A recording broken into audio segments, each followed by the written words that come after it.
I've had this car for about 10 years, and like all schoolboys who are interested in cars, I was interested in Bugattis at about the age of 12. So I wrote to Mr. Bugatti, who unfortunately was dead.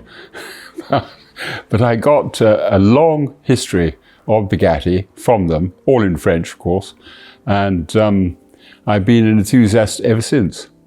And this one I managed to get hold of, as I say, about 10 years ago, partially completed. A lot of people had done a lot of work on it, but it was still in bits.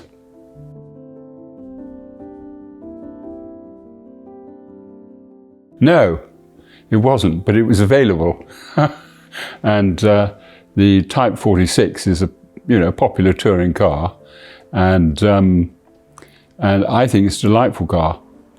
And but it's quite large, and probably at my age is better to let somebody younger have it.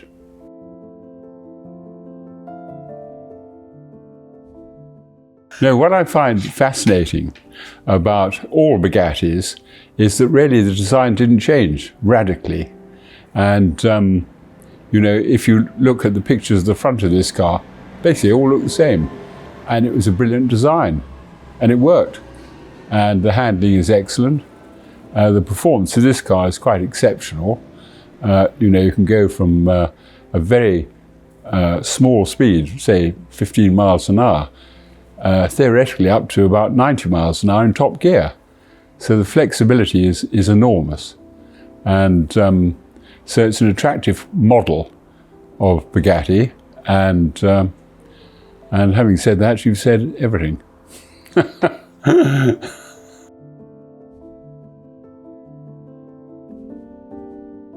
The unique features are, as you probably know, it's a Petite Royale, and therefore it has the gearbox in the back axle, like the Royale. It has, of course, the wheels, the aluminium wheels that he designed, one of the first people to fit wheels of this type. So they are unique features, and also the engine, if you notice when you open the bonnet aperture is full. Not much room in front of the fan, not much room on top of the engine. It is all engine, basically. No, it's just an enchanting setup.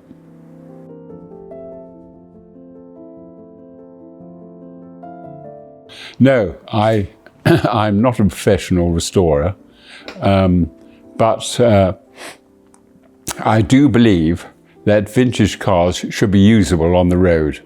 If you want to take them to the pub, you should be able to do so without worrying too much, and not making too much of a fuss. So the car has to be usable. That's the most important thing to me. And people would go to enormous lengths to turn them into concours cars. Well, really, that's not much use if you want to use it, especially in the rain.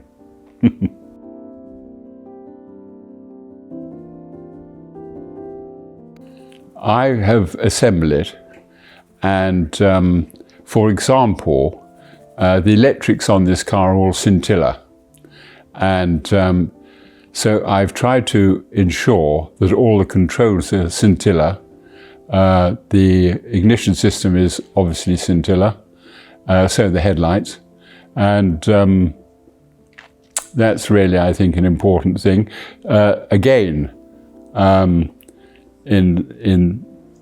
in terms of restoration, the most important thing is to keep these cars as original as you possibly can, because there's a great temptation to pull the bodies off, put a sports body on, and so on and so forth. And as you'll notice, the car on the right-hand side and behind, they are both going to be as near as possible as the day they came out of the factory. That is my ambition. That is my, what I try and achieve. And this is no different. I don't think there's anything on this car which is not appropriate to its original condition.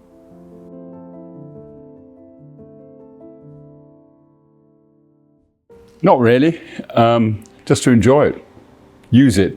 It's ready to be used, and that's the best possible thing, really, for it to be used and enjoyed by somebody, I hate to say, younger than me.